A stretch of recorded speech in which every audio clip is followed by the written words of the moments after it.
Starting small is the right approach because it gives you a lot of opportunities to kind of whiff or make some mistakes or figure out how much you don't understand.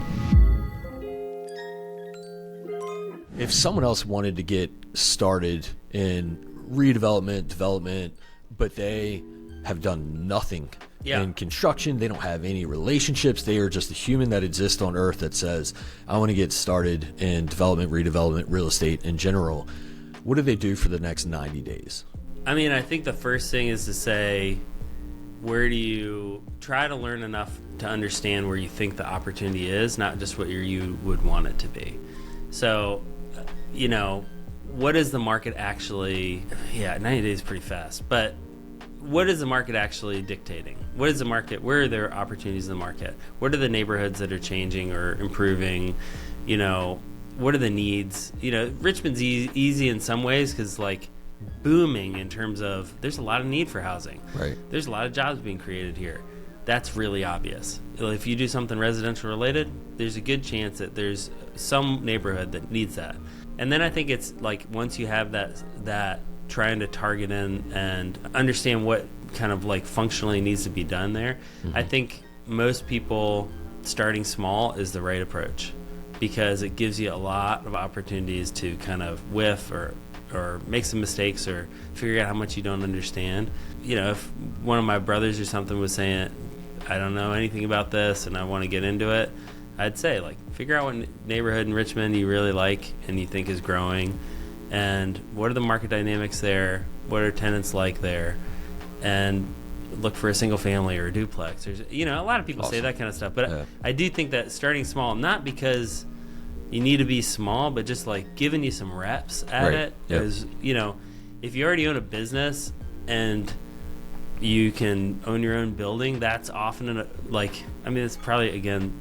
It's a good way to get into it. Edit this out if it sounds really stupid, but that's a good way to learn about real estate. Is I own a business and I bought a building and now I'm the landlord too, and I'm realizing some of the components of what's going on here. Wow, I really overpaid for that. And that's okay, but I won't do that next time. So I don't think being in a rush is the right way to get into real estate. I think that's probably not the right way to get into anything. But I think that I look from the outside like I move really fast, but people just don't see all the build up to that. Once I have that knowledge or decision or know what I want to do, I can go quickly because I've already thought about it. So I already know, I know this is what I want to do with this property. I can move really quick on this, or so. That's a great point. I see the world tells you invest in real estate now. Stop waiting. Do this now. Do this now. You're missing out. The longer you wait, this is how much returns you're not getting, and how much you're not adding to your bank account or your wealth or anything like that. Yeah.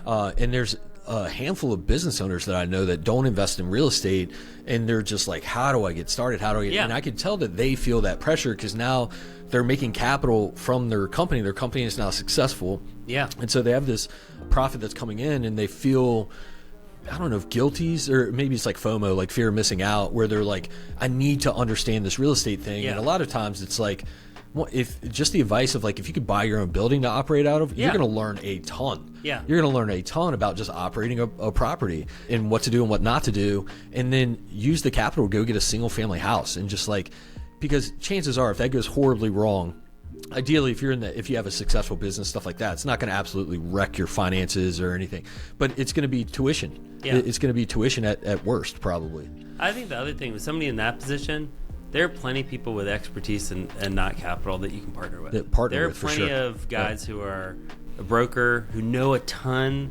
They don't have maybe the cash themselves to buy a deal, but if you go and you say, hey, I'm trying to do this, I'd love to partner up with somebody.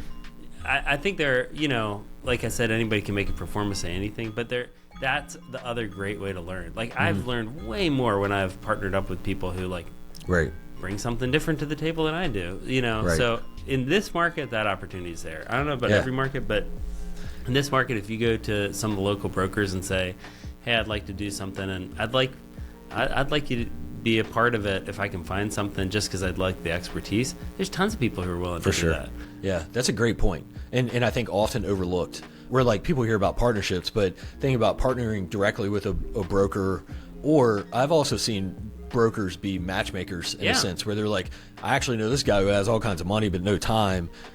You don't have any money, but you want to do this thing. You got plenty of time. Or this person has a ton of experience, but he's looking for a little bit of capital and stuff like that. And I've seen brokers like put strangers together and obviously, meet and get to know, have the right documents in place. But I've seen that happen as well. So they're actually matchmakers with real estate and with investors to some capacity, because they want to make deals work. They want to bring people together and make that, those successful partnerships. That's just feeding the plant. I mean, that's like for a broker, that stuff comes back around. For sure. You're going to see that guy over and over and over.